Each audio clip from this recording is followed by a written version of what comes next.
And it goes a little something like, oh, how can love you all summer and after fall, I'll keep.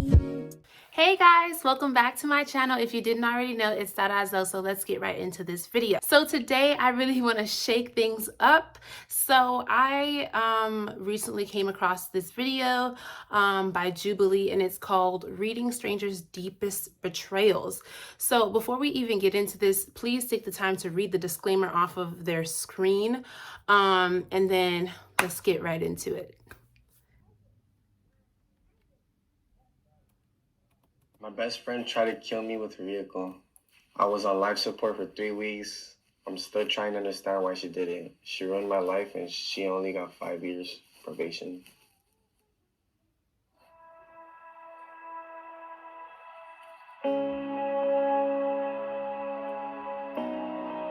Hold up. That sounds like a whole frenemy. That is so terrifying because I know how much I value my own friendships, and for like one of my best friends to like hit me with their car and change my whole trajectory of my life, I couldn't call you a friend anymore. Like, that's crazy.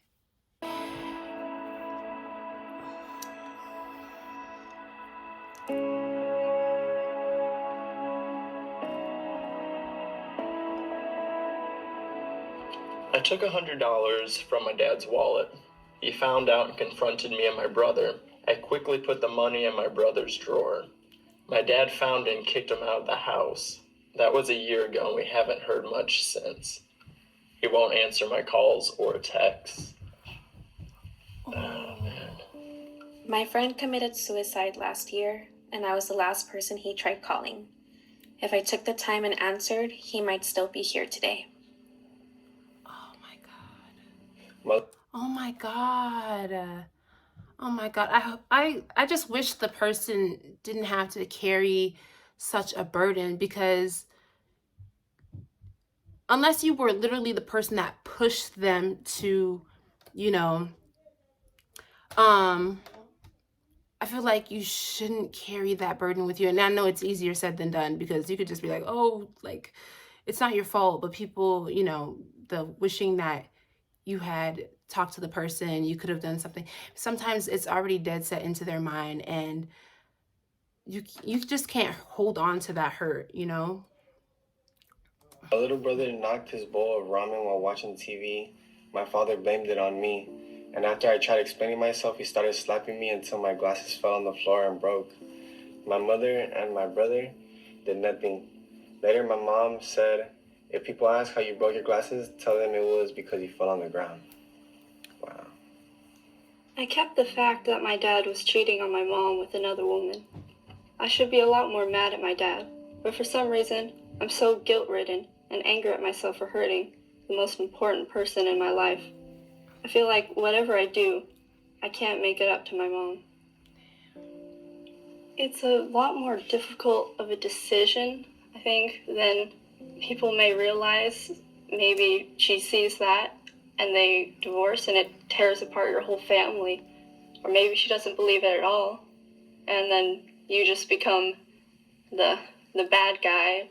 First, I was not believed about my father getting involved with a lady, and speaking about it helped cause a lot of drama in my family. But you shouldn't feel guilty, and you always have to remember that you can't blame yourself for things that other people are doing. 100% agree. Like, I just feel as though that person that submitted that confession or whatever, I feel like you were the child in this situation, and therefore it shouldn't be like, there shouldn't be any ill feeling towards you, because you're in a huge dilemma. You have two of your parental figures. One is hurting, the other one is stepping out of the marriage or relationship, and you're literally caught in the middle because you are part of these two beings. And I feel like you shouldn't be blamed for such a thing, because you have no business in grown folks' business. It's just I don't feel like the child should be blamed in this instance. If anything, the parents should take responsibility, especially the father, for stepping out. I was outed as a lesbian by one of my closest friends to teachers at my Catholic school. I was kicked out of that school in the middle of my 8th grade year. So in college, I met this person. In secret, they told me that they were discovering they were transgender. And they asked me not to tell anybody. And I broke that promise. I got an email from this person saying that I violated their trust and that I should never speak to them again. And I really regret sharing that information because it was not my information to tell. This person was being vulnerable with me and I violated their trust, and I'm never gonna get that back.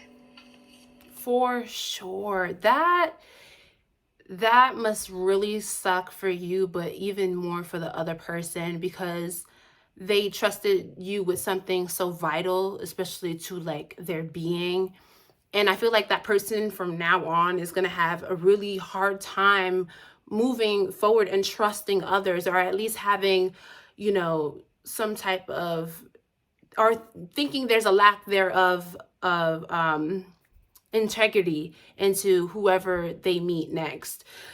Like, oh, My mom passed away a few years ago, and every day it feels like my memories of her get blurrier. I feel guilty and mad at myself for forgetting her. My dad died from a stroke caused by complications from long-standing blood pressure problems. We were fighting a lot those days and were barely speaking when he passed. I fully believe that stress of our relationship is what caused the stroke and killed him. That's really hard to go through. I don't think you should be blaming yourself. Honestly, time would heal most things. Journaling has helped. Talking to, if you have your mother figure in your life, just being able to really get your thoughts out so that you're not choked up with all that guilt inside. Just let it come out of you.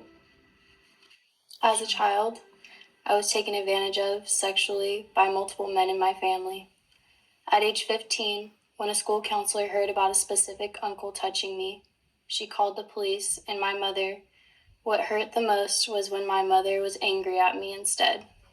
I became disowned in my own home for years. It's especially hard when you don't want to talk about it and you don't want anybody to find out because you have no idea what's going to happen. And then you finally get the courage to say something and it just ends up horrible. I'm sorry. I understand. And it does help to talk about it. Having people around you that support you and that you can trust is very important. Even talking to someone about things like a therapist, it helps. Even though it seems like it won't. At some point, it's going to get better. I tried to kill myself the same night after me and my mother fought. I went to my school to ask for help. My mother was more mad at me for getting help than the fact that I tried to end my life.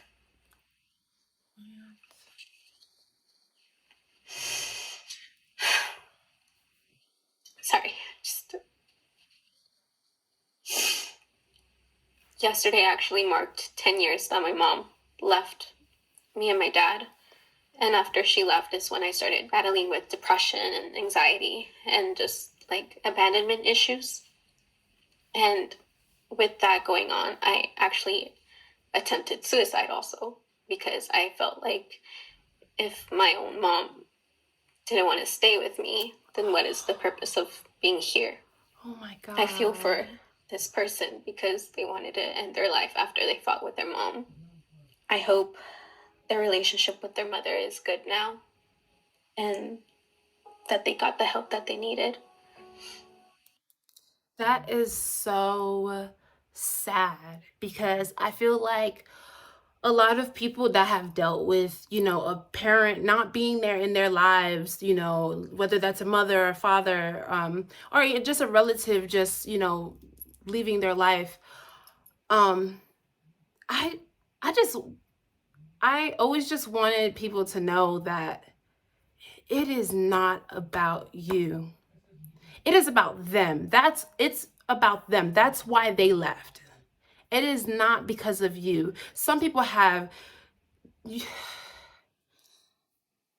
a small closet, but it's filled with skeletons from their past that may have been eating at them, and they just could no longer,